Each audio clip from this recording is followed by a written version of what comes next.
ठाकरे समर्थन में आ गए हैं, किस तरीके से आप देख रहे हैं? उत्तर भारतीयों का अपमान कर रहे हैं, उद्धव ठाकरे भी समर्थन कर रहे हैं, भाषा विवाद शुरू हो गया है बॉम्बे में। देखिए, राज ठाकरे अपने पहचान के लिए संघर्ष कर रहे हैं। भाषा जोड़ने का काम करती है, तोड़ने का काम करती है। भाषा एक तरीके से पुल का काम करती है, लोगों को जोड़ने का काम करती है, ये तोड़ने का काम नहीं करती। मैं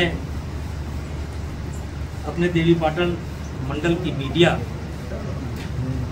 के माध्यम से राज ठाकरे को बताना चाहता हूं कि महाराष्ट्र का और उत्तर प्रदेश का या उत्तर भारतीयों का जो संबंध है वो आपके इस हरकत से टूटने वाला नहीं है।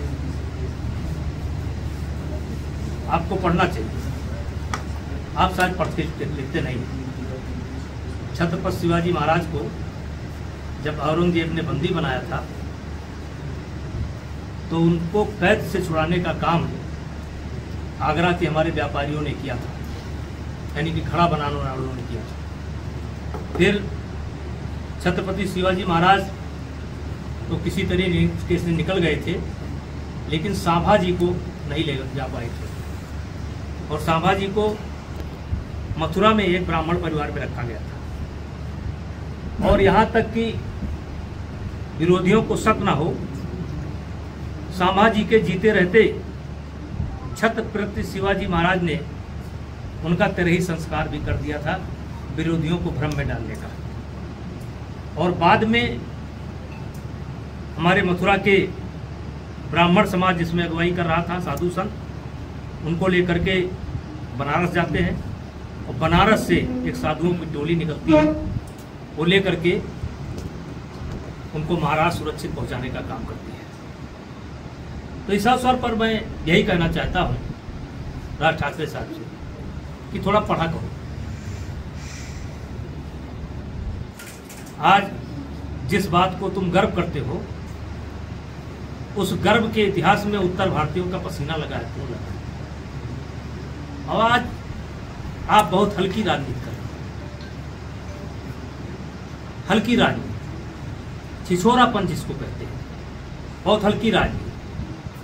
या फिर सन 1922 में मैंने यही कहा था जब इनका अयोध्या आने का प्रोग्राम था कि भाई आओ अयोध्या, क्योंकि कहीं ना कहीं देखा जाएगा तो आप भी अयोध्या से जुड़े होंगे, राम से जुड़े हैं। लेकिन जो पिटाई करने का कार्यक्रम तुम्हारा समय समय पर चलता है, उसके लिए खेद व्यक्त हो। 2022 मैंने बोला 2022 में, और मैंने कहा था मैं नहीं घुसने दूंगा। आप नहीं आए, कोई बात नहीं, लेकिन फिर आकर के जो है फिर अपना रंग इन्होंने 2025 के अंत में दिखाया। और मैं उनको कहता हूं कि उनको सद्बुद्धि आवे। उत्तर भारतीयों में बड़ा रोष है, और अगर कोई भला आदमी है आह्वान कर देगा तो राज ठाकरे साहब आप झेल नहीं पाओगे।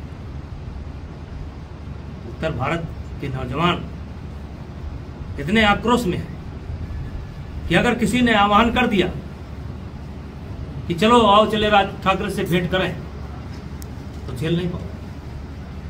इसलिए मैं बड़ी जिम्मेदारी के साथ बयान देता हूं कि राजनीति करो, लेकिन भाषा को, पंथ को, जात को, मजहब को आधार बना करके राजनीति मत करो।